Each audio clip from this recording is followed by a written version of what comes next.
O combate cristão, exposição sobre Efésios 6, versos 10 a 13, por Dr. Martin Lloyd Jones. Capítulo 4, descrição do inimigo. Tendo respondido às críticas triviais, tolas, céticas, dirigidas ao ensino do apóstolo, passaremos a examinar o ensino propriamente dito e a considerar detalhadamente o que ele tem para dizer-nos. Gostaria de fazê-lo lembrar-se, de novo, de que o que estamos fazendo é provavelmente a coisa mais prática que os cristãos jamais poderiam fazer. Estamos examinando a causa fundamental do estado atual do mundo. Vejamos de novo por um momento a natureza dessas forças que estão formadas contra nós. O próprio Senhor Jesus nos ensina a fazê-lo. No capítulo 14 do Evangelho segundo Lucas, ele conta a parábola do rei que foi para a guerra sem conhecer bem a força do inimigo e, portanto, sem os recursos suficientes, e como esse rei foi derrotado e forçado a render-se, Lucas 14, versos 31 a 33. A falta de preparo é loucura total, de acordo com o nosso bendito Senhor, e ele aplica essa parábola aos seus seguidores. O mesmo princípio se aplica a nós agora. A primeira coisa que temos de fazer é conhecer algo da força e do poder do inimigo que se dispõe contra nós. Eu poderia ilustrar isso quase interminavelmente. Uma coisa que mostra a falta desse conhecimento é o real problema ocorrido no período de 1933 a 1939.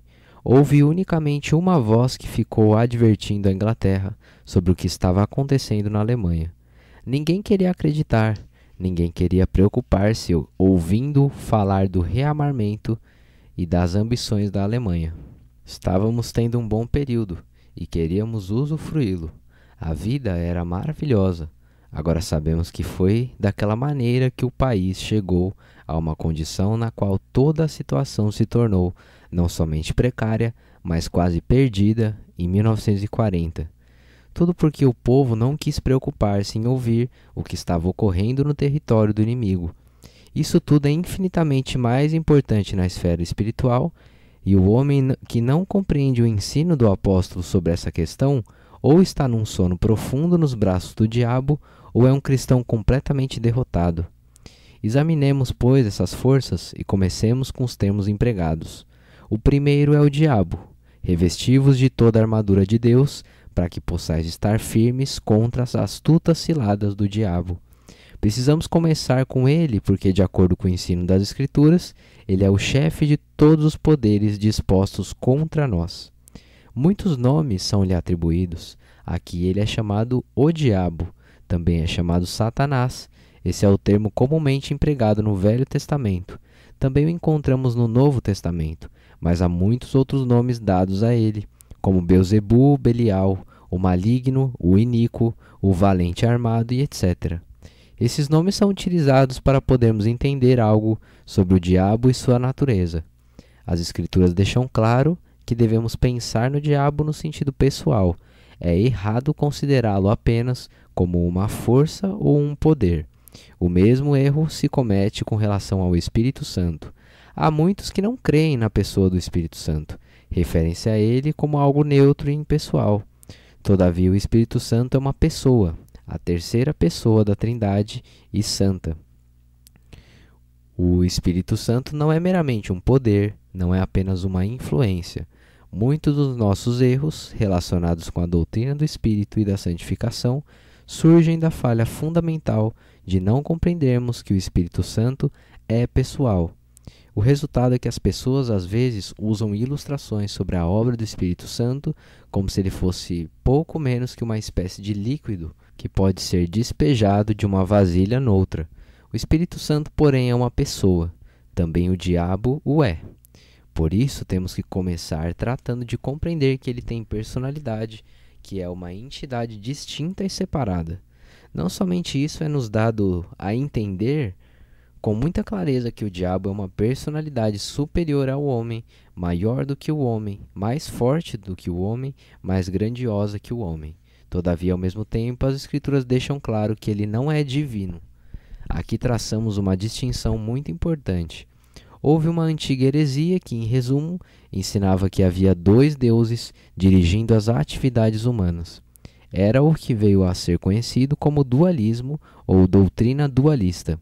Havia um grande Deus, o Criador, mas havia outros Deus, uma espécie de demiurgo, como lhe chamavam. Alguns até ensinavam que ele era de fato o Criador.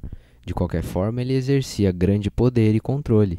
Diziam que ele era um Deus antagônico a Deus. No entanto, não é esse o ensino da Bíblia. A Bíblia ensina que, conquanto o diabo seja superior ao homem, não é divino, é menos que divino, é um ser criado. Voltaremos a este assunto, mas nesta altura dou ênfase a esta importante verdade. Outra verdade que precisa ser acentuada é aquela que se acha assinalada proeminentemente aqui, a saber, o poder do diabo. Precisam revestir-se de toda a armadura de Deus, diz o apóstolo, para que possam estar firmes contra as astutas ciladas do diabo. Lembremo-nos das expressões empregadas nas Escrituras para assinalar este elemento de poder. Um deles acha-se no capítulo 2 dessa epístola, versículo 2, onde se faz referência ao diabo como o príncipe das potestades do ar. O líder, o comandante, o espírito que agora opera nos filhos da desobediência. O apóstolo emprega uma expressão similar, concernente ao diabo, na segunda epístola aos Coríntios, onde ele fala sobre o Deus deste século, no capítulo 4, verso 4.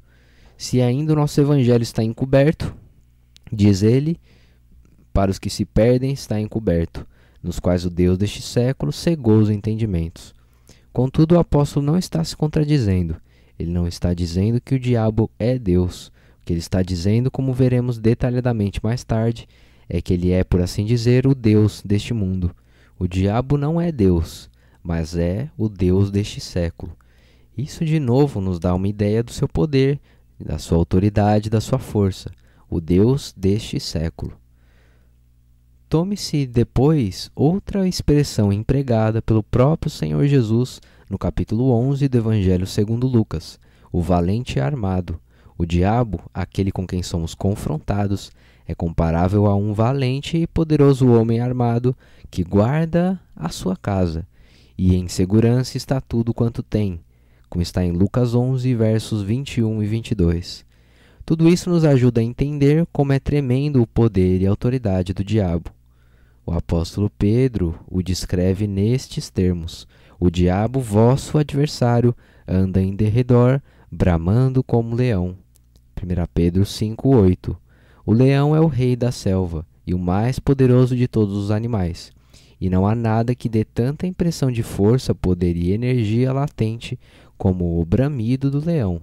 Ele brama e toda a criação treme.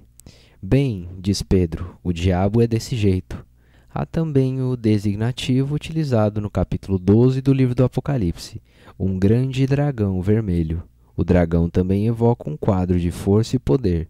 Um grande dragão vermelho tinha 7 cabeças e 10 chifres, e sobre as suas cabeças 7 diademas, e a sua cauda levou após si a terça parte das estrelas do céu e lançou-as sobre a terra.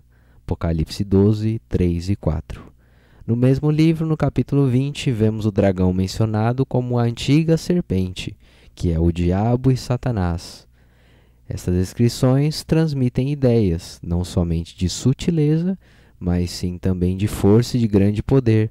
Na verdade, a Bíblia deixa claro que o poder do diabo é o segundo, só inferior ao da deidade, inegavelmente. Tendo examinado de relance o poder do diabo como fizemos, consideremos agora o que ele faz. Qual será o seu propósito? As próprias palavras empregadas para descrevê-lo e designá-lo respondem à pergunta. O sentido da palavra diabo é caluniador. O sentido da palavra Satanás é adversário. E estas são as expressões realmente utilizadas explicitamente nas Escrituras, com referência a ele. Ele é chamado o acusador dos irmãos, como está em Apocalipse 12, verso 10. Acusar é uma das suas principais atividades. Também se faz referência a ele como o vosso adversário, o diabo. 1 Pedro 5:8. Ele é um adversário que se levanta contra nós, um opositor, um inimigo, o condutor de um exército contra nós. Também é mencionado como o tentador, em Mateus 4, verso 3. Pois ele nos vem tentar, fazer-nos extraviar e iludir-nos. Tudo vem resumido no livro do Apocalipse. E o dragão irou-se contra a mulher e foi fazer guerra ao resto da sua semente. Está em Apocalipse 12, verso 7. Semelhantemente, no capítulo 13 do mesmo livro, lemos que o diabo faz guerra aos santos. Versículo 7. Quão vitalmente importante é que nos demos conta disso tudo, que temos um adversário, que existe alguém que está sempre contra nós, tentando-nos, procurando derrubar-nos e destruir-nos. Alguém que está sempre pronto a acusar-nos. Esse é o ensino das Escrituras. Mas não devemos parar nem mesmo aqui. Muita coisa é dita sobre a sua sutileza, as astutas ciladas do diabo. Não vou tratar disso nesta altura. É um assunto que requer estudo à parte. No Evangelho segundo João, capítulo 8, faz-se referência a ele como mentiroso e pai da mentira, versículo 44. Isso também é parte integrante do ensino, mais significativa ainda à luz do que temos neste versículo 12 de Efésios, capítulo 6. É o fato de que o diabo, esta pessoa poderosa, tem um reino, uma soberania. Ele governa e reina numa certa esfera. O Senhor Jesus nolo diz no capítulo 11 do Evangelho segundo Lucas, na porção já citada. Disse ele, se vocês dizem que eu expulso demônios por Beelzebu, bem, então estão dizendo que Beelzebu está dividido contra si mesmo. Estão dizendo que Satanás, digamos, está lutando contra Satanás. E ele argumenta que se Satanás está assim lutando contra Satanás, o reino dele só tem que sofrer divisão. E se também Satanás está dividido contra si mesmo, como subsistirá o seu reino? Pois dizeis que eu expulso os demônios por Beelzebu. Está em Lucas 11, verso 18 e versículos 17 a 22. Este é o ponto de transição do qual se nos fala no versículo 12 da nossa passagem de Efésios. O diabo, este príncipe das potestades do ar, este rei que tem um reino e também servos, emissários, seguidores, principados, poderes, potestades e domínios, contra os quais pelejamos. É um verdadeiro reino de grande poder, com hordas de servos. Mas o que são eles? É interessante notar que o apóstolo emprega exatamente os mesmos termos no versículo 21 do capítulo 1 dessa epístola, onde mostra que está preocupado no sentido de que nos demos conta da sobreexcelente grandeza do seu poder sobre nós, os que cremos, segundo a operação da força do seu poder, que manifestou em Cristo, ressuscitando dos mortos e pondo à sua direita nos céus, acima de todo o principado, e poder e potestade, e domínio, e de todo nome que se nomeia, não só neste século, mas também no vindouro. Principados e potestades, temos aqui as mesmas palavras, todavia clara e obviamente, ele não está se referindo aos mesmos poderes. O próprio contexto deixa claro que no capítulo 1 ele está se referindo aos principados e potestades que circundam o trono de Deus. Eles são descritos também nos capítulos 4 e 5 do livro do Apocalipse, onde lemos sobre as bestas, os anciãos e as miríades de principados e potestades ao redor do trono de Deus. Eles são os agentes e emissários de Deus, componentes do seu grande e eterno reino. O que está sendo salientado pelo apóstolo aqui é que, como Deus está rodeado por esses poderes, o diabo também está. O diabo não é um poder solitário. Ele tem seus agentes e suas agências. Contudo, estes são muito diferentes dos que circundam o trono de Deus. Eles são maus, como veremos. Mas o importante para nós compreendermos é que eu e você, como cristãos neste mundo limitado pelo tempo, estamos sendo confrontados pelo diabo e todos esses principados e potestades que estão prontos a executar o seu mandado. Como os anjos de Deus estão prontos a fazerem as suas viagens para ministrarem a favor do nosso bem-estar, como nos lembra o autor da Epístola aos Hebreus, no capítulo 1, verso 14, assim também o diabo tem agentes que ele pode enviar para ali e para acolá, para cá e para lá, principados e potestades. E mais, o que é acentuado quanto a eles é que têm grande poder e autoridade. Eles têm uma posição governamental e têm real autoridade e poder num sentido executivo. Você poderá perguntar por que o apóstolo fala de principados e potestades? Por que as duas palavras? Há uma distinção entre elas. Principado inclui a ideia de poder inerente. Poder sugere antes a expressão, a manifestação desse poder. Assim, pois, há estes fortes poderes que são capazes de executar as ordens do príncipe das potestades do ar, isto é, o diabo. Chegamos então a esta frase subsequente, que é tão significativa hoje: contra os príncipes das trevas deste século, ou na tradução King James, contra os governadores das trevas deste mundo. Mas muitos eruditos concordam que uma tradução melhor seria contra os governadores do mundo destas trevas. A expressão governadores do mundo é destinada a demonstrar a extensão e o escopo ou a abrangência do poder e da autoridade. Empregamos essa expressão no sentido político. Houve certas pessoas no transcurso da história que se posicionaram como governadores do mundo. A ambição de Hitler era ser um governador do mundo. Ele não se contentava em governar apenas um país num continente. De modo semelhante, Napoleão tinha a ambição de se tornar um governador do mundo, regendo o mundo inteiro, exercendo comando e controle sobre ele, determinando as suas atividades e o bem ou o mal-estar do seu povo. A expressão príncipes ou governadores do mundo, como é empregada aqui, é um só vocábulo no original grego. É uma palavra muito poderosa, que combina a noção de poder para governar com a de governar o mundo inteiro. A palavra mundo ou século aqui tem uma conotação muito especial e significa o mundo que está fora do governo de Deus, ou seja, o mundo que não se submete ao governo de Deus.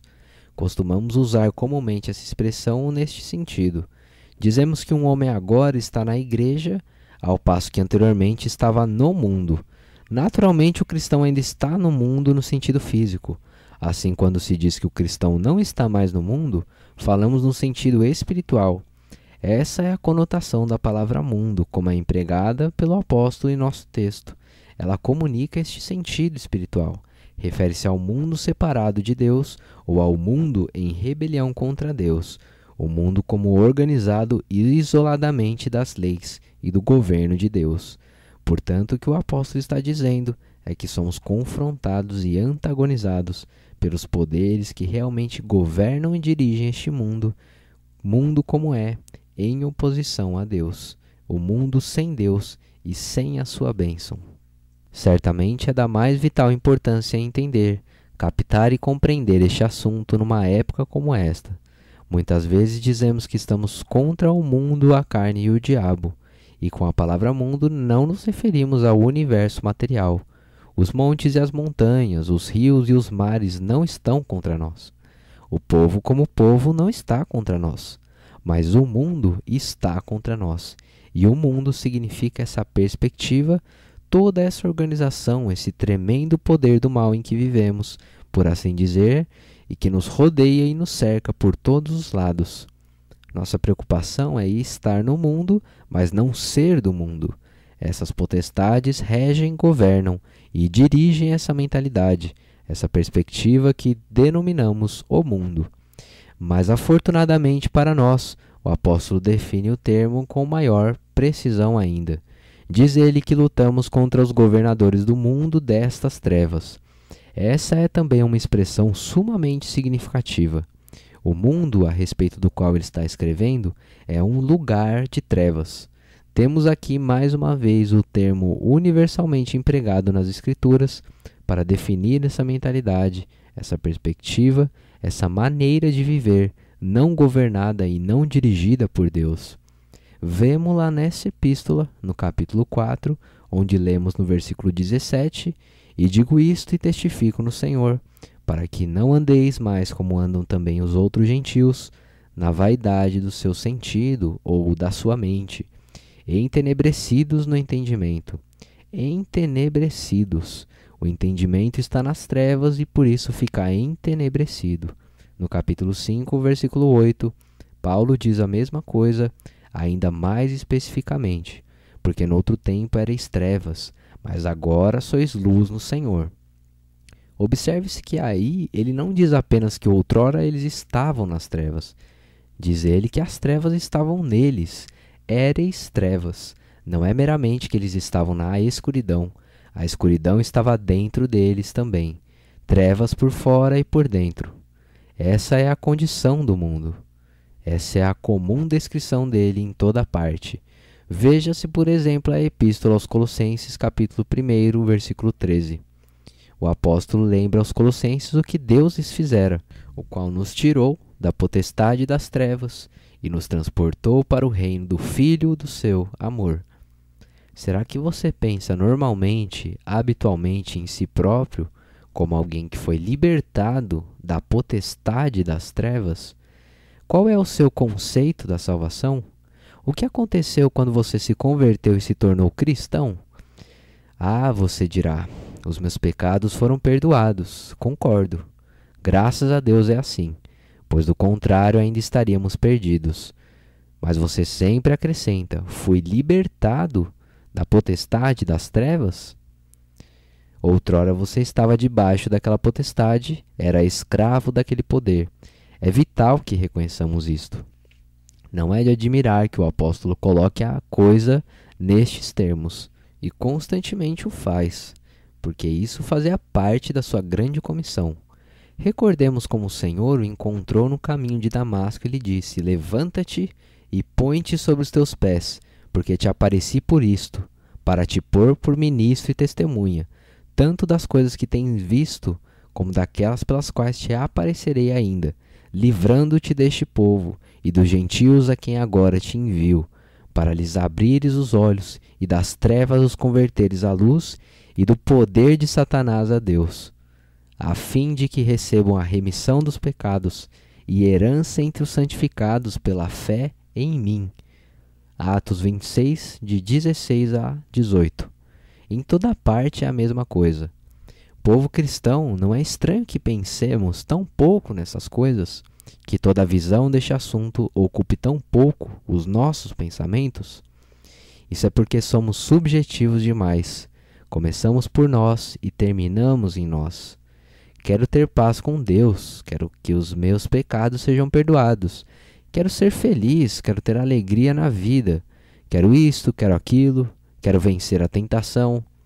Por que não nos damos conta de que devemos pensar em nossa salvação sempre e primordialmente em termos objetivos? Você pode ter muitas experiências e desfrutar o que considera bênçãos. Porém, se não compreender esta verdade, estará sempre numa escravidão, e a sua vida cristã será muito pobre. As Escrituras definem a situação. Temos que ser libertados do poder das trevas, do poder do diabo, antes de podermos receber o perdão dos pecados. Essa é a primeira coisa, segundo o que o Senhor disse a Paulo quando o comissionou no caminho de Damasco. Então, o que é que o apóstolo quer dizer com essas trevas? É evidente que, primariamente, a referência é às trevas da ignorância. A ignorância é a principal causa das conturbadas condições do mundo neste momento. Vendo a questão de outro ângulo, pode-se dizer que o mundo é cego, ignora Deus. A imensa maioria das pessoas do mundo não está pensando em Deus neste momento. Elas se jactam do seu saber, da sua cultura, da sua sofisticação. Mas o real problema do incrédulo é sua assombrosa ignorância, são as suas trevas. Por esta razão, nenhum cristão deve ficar nem um pouco preocupado com os pronunciamentos pontificiais feitos por esses filósofos pretensamente grandes e brilhantes. Eles são cegos, são ignorantes, não sabem essas coisas. Ora, o homem natural não compreende as coisas do Espírito de Deus, porque lhe parecem loucura. 1 Coríntios 2, verso 14. Se ainda o nosso evangelho está encoberto, para os que se perdem está encoberto, nos quais o Deus deste século cegou os entendimentos dos incrédulos, para que lhes não resplandeça a luz do evangelho de Cristo, 2 Coríntios 4, versos 3 e 4. Eles não podem crer, são escravos do diabo. O Deus deste mundo os cegou. Eles estão nas trevas, estão engolfados nas trevas, e as trevas estão nas suas mentes. Que condição terrível! Eles nada sabem de Deus. Ademais, eles não sabem nada nem sequer sobre si mesmos. Nada sabem da verdadeira grandeza do homem. Nada sabem da alma. Não acreditam na alma ou no espírito do homem. Eles nada sabem acerca do aspecto mais glorioso do homem, e o resultado é que eles absolutamente não entendem a vida. É por isso que estes grandes pensadores assim chamados sentem-se realmente frustrados ante as condições atuais do mundo e não conseguem entendê-las. H.G. Wells ensinou toda a sua longa vida que se tão somente instruíssemos as pessoas, elas nunca mais pelejariam. Mas ei-lo ali, tentando escrever o seu último livro nos primeiros dias da Segunda Guerra Mundial, no século mais instruído da história. E vocês se lembram do título que ele lhe deu: A Mente no Fim da Corda. Claro, o pobre homem não podia entender o que estava acontecendo. Este século estava destinado a ser o mais glorioso de todos, e por certo seria se o Wells e os de sua classe estivessem com a razão. Somos mais instruídos que os homens do século passado, e eles eram mais instruídos que os seus antecessores. Abre aspas, que o conhecimento progrida cada vez mais. Fecha aspas, dizia Tennyson. Tudo progride, tudo avança. Assim temos que ser melhores. No entanto, os fatos provam que, obviamente, somos piores. Os pensadores, entre aspas, não entendem isso. Acham-se completamente frustrados e confusos. E tudo porque permanecem nas trevas. Empregamos essa expressão e dizemos que o homem está desesperadamente mergulhado na escuridão e tentamos iluminá-lo. Semelhantemente, o mundo nada sabe sobre a morte e sobre o que há além da morte. Os sábios deste mundo ficam em seus leitos no domingo de manhã, lendo os jornais e se lamentando por nós. Por que será, perguntam eles, que em pleno século XX, certas pessoas ainda frequentam lugares de culto e ouvem a exposição das Escrituras? Eles dizem que são emancipados, são homens inteligentes, segundo o mundo, homens de cultura e saber. A tragédia é que eles não sabem nada a respeito de si mesmos e do verdadeiro sentido da vida. Não sabem nada a respeito da morte. Ignoram que aos homens está ordenado morrerem uma vez, vindo depois disso o juízo. Hebreus 9, 27. Juízo? Eles zombam disso. Não acreditam nisso. Eles zombam de Deus, zombam do Senhor Jesus Cristo, zombam de todos os santos, zombam porque estão nas trevas, e as trevas estão neles. Sua ignorância é espantosa, e os príncipes do mundo dessas trevas olham zombeteiramente tudo isso e se satisfazem com isso, enquanto observam estes inteligentes ingênuos, sujeitos a esses poderes, estes homens que estão por fora dos fatos, tão completa e absolutamente cegos e iludidos. E estes príncipes do mundo, estes governadores do mundo, providenciam para que a tragédia continue. Eles estão por trás de tudo, eles manipulam a imprensa e todos os outros tais meios. O modo como fazem isso teremos que considerar posteriormente. O ponto ao qual estamos dando ênfase aqui é que eles são os governadores do mundo destas trevas, e naturalmente isso tudo se expressa na espécie de vida que as suas iludidas vítimas levam. Para demonstrar o que isso é, remeto-os aos seus jornais. Ali vocês verão como esta mente entenebrecida se expressa na prática, na conduta e no comportamento.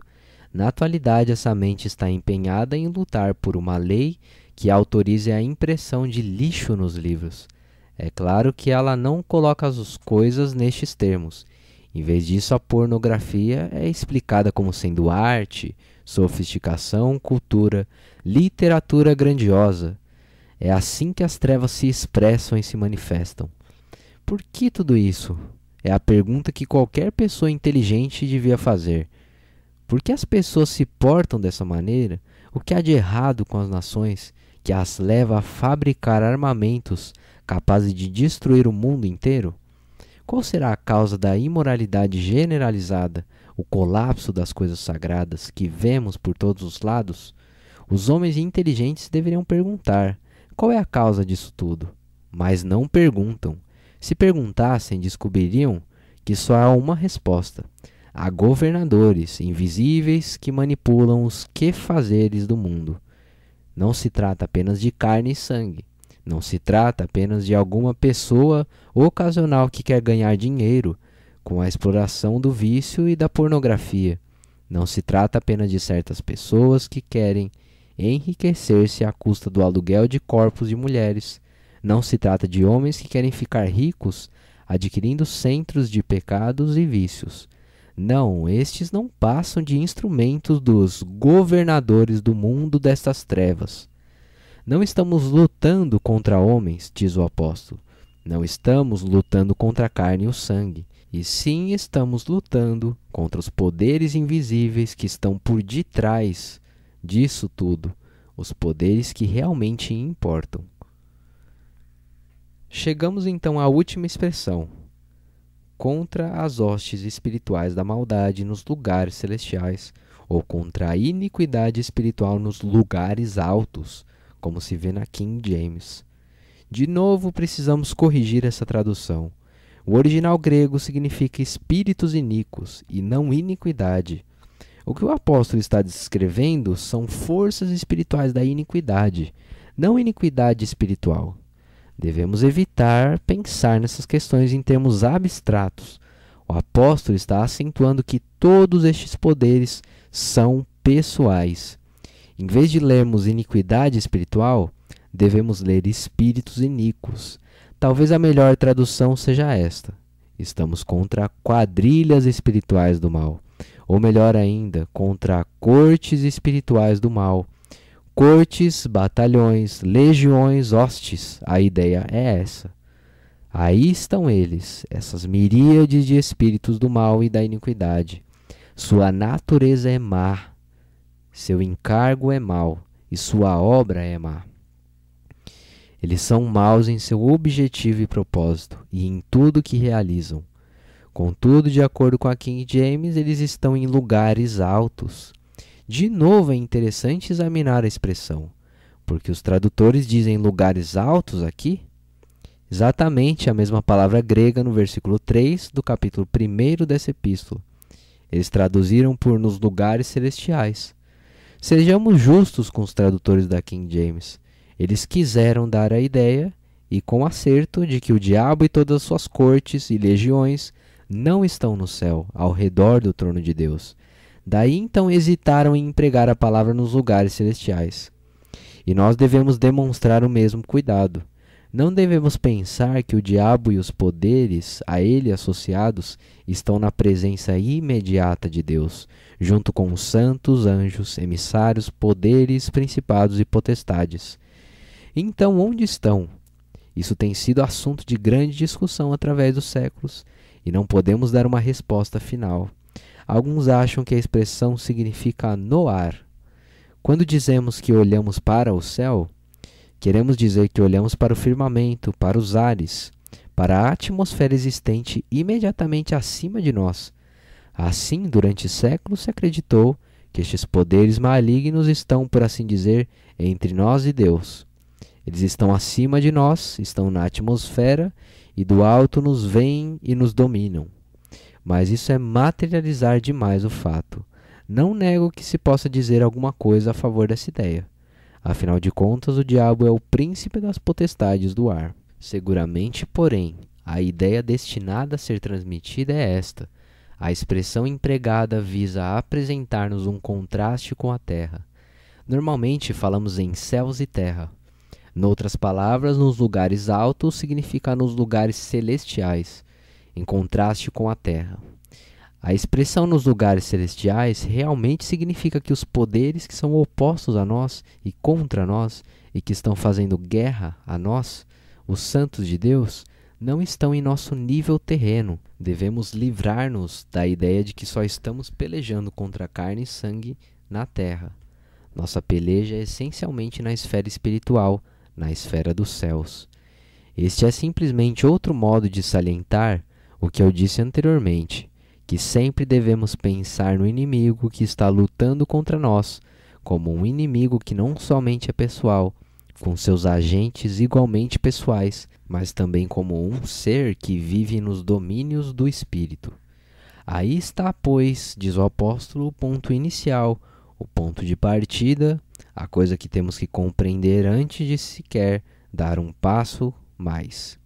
Não temos que lutar contra a carne e o sangue. Então contra o quê? Contra o diabo, o Deus deste mundo, contra os principados, contra as potestades, contra os príncipes do mundo destas trevas, contra os espíritos do mal na esfera celestial. Graças a Deus que o apóstolo introduz isso tudo dizendo: fortalecei-vos no Senhor e na força do seu poder. Se após ponderar todas essas coisas você se sente desanimado, significa que não entendeu o ponto. Estou dizendo que você precisa dar-se conta de que este é o inimigo. Sim, mas Paulo já nos dissera: fortalecei-vos no Senhor e na força do seu poder. Tomai toda a armadura de Deus. Esta é a glória da posição cristã, que apesar de me defrontar com tal inimigo, não tenho que temer. Resisti ao diabo, e ele fugirá de vós. Tiago 4, verso 7. O diabo, vosso adversário, anda em derredor, bramando como leão, buscando a quem possa tragar. O que devo fazer? Ficar desesperado, fugir e berrar? Nada disso, ao qual resistir firmes na fé. 1 Pedro 5, versos 8 e 9.